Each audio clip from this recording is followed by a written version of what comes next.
Clip number 549۔ اس clip میں انشاءاللہ آپ قرآن پاک کی سورہ ہود کی آیت نمبر 112 سے لے کے 113 تک کی تلاوت، ترجمہ اور تفسیر قرآن صراط الجنان سماعت فرمائیں گے۔ بسم اللہ الرحمن الرحیم۔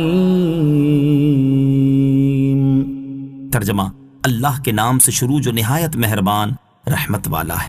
فاستقم كما أمرت ومن تاب معك ولا تطغوا إنه بما تعملون بصير۔ ترجمہ، تو تم ثابت قدم رہو جیسا تمہیں حکم دیا گیا ہے اور جو تمہارے ساتھ رجوع کرنے والا ہے، اور اے لوگو تم سرکشی نہ کرو، بے شک وہ تمہارے کام دیکھ رہا ہے۔ فاستقم، تو تم ثابت قدم رہو، یعنی اے حبیب صلی اللہ تعالیٰ علیہ وسلم، آپ اپنے رب عز و جل کے دین پر عمل کرنے اور اس کے دین کی دعوت دینے پر ایسے ثابت قدم رہیں جیسے آپ کے رب عز و جل نے آپ کو حکم دیا ہے، اور آپ کی امت میں سے جو آپ پر ایمان لایا ہے اسے بھی چاہیے کہ وہ اللہ تعالیٰ کے دین اور اس کے احکام کی بجا آوری پر ثابت قدم رہے۔ حضرت سفیان بن عبداللہ ثقفی رضی اللہ تعالیٰ عنہ فرماتے ہیں کہ میں نے رسول کریم علیہ الصلوۃ والسلام سے عرض کی، مجھے دین میں ایک ایسی بات بتا دیجئے کہ پھر کسی سے دریافت کرنے کی حاجت نہ رہے۔ ارشاد فرمایا، آمنت باللہ، میں اللہ پر ایمان لایا کہہ اور اس پر قائم رہ۔ ولا تطغوا، اور اے لوگو تم سرکشی نہ کرو، یعنی اے لوگو جس کام سے اللہ تعالیٰ نے تمہیں منع کیا ہے وہ نہ کرو۔ تمہارے اچھے برے سارے اعمال اللہ تعالیٰ کے علم میں ہیں اور اس سے تمہارا کوئی عمل بھی پوشیدہ نہیں۔ تو اے لوگو تم اس بات سے ڈرو کہ تمہارا رب عز و جل تمہارے اعمال جانتا ہے، جبکہ حال یہ ہے کہ تم اس کے حکم کی خلاف ورزی کر رہے ہو۔ حضرت عبداللہ بن حذافہ رضی اللہ تعالیٰ عنہ کی اسلام پر استقامت۔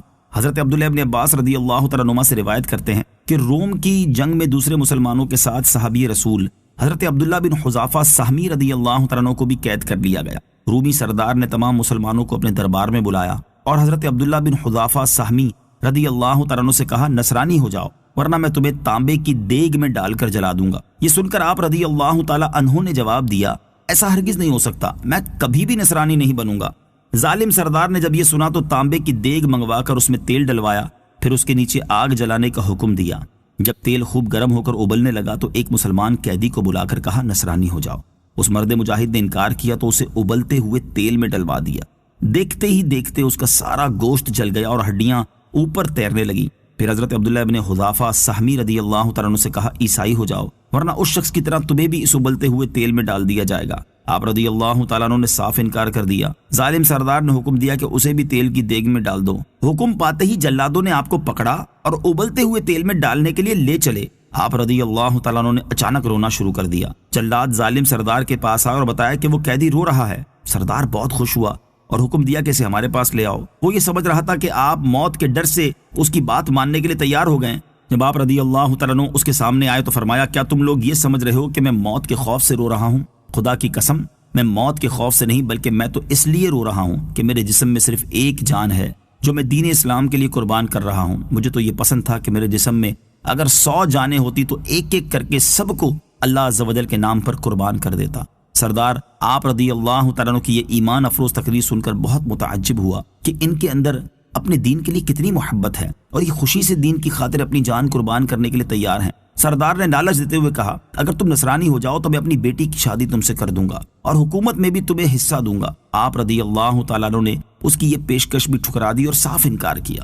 پھر اس نے کہا، اچھا اس طرح کرو کہ تم میرے سر پر بوسہ دو، اگر تم یہ کرو گے تو میں تمہیں آزاد کر دوں گا اور تمہارے ساتھ تمہارے 80 مسلمان قیدیوں کو بھی آزاد کر دوں گا۔ آپ نے فرمایا، اگر تم واقعی ایسا کرو گے تو میں تمہارے سر کو بوسہ دینے کے لیے تیار ہوں۔ سردار نے یقین دہانی کرائی کہ میں اپنی بات ضرور پوری کروں گا۔